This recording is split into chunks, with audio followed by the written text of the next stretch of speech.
when you think about it, a student is hard put to accomplish in 4 years all the knowledge, collect all the knowledge he needs to become a proficient designer.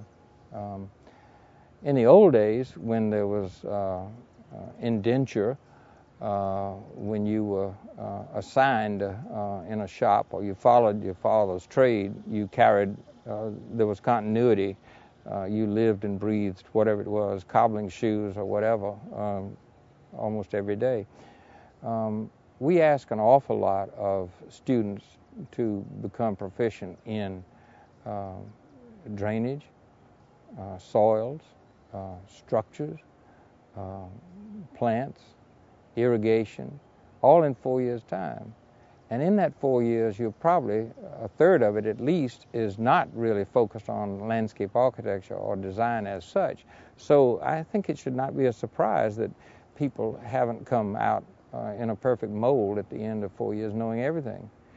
You and I know that we learn something new every day, and I'm still learning.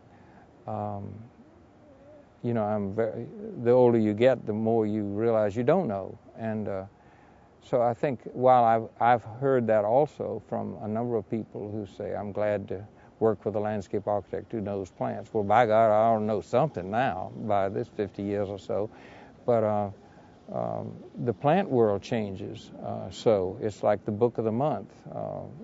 Everything is mercantile, and so all the nurserymen are producing new plants. I mean, they're fussing with them, creating either hybrids or variants, and so on and so forth. So there's always more to learn. But I'm sympathetic to it. I just think that we ought to recognize the fact that all learning doesn't end at the awarding of a degree in landscape architecture.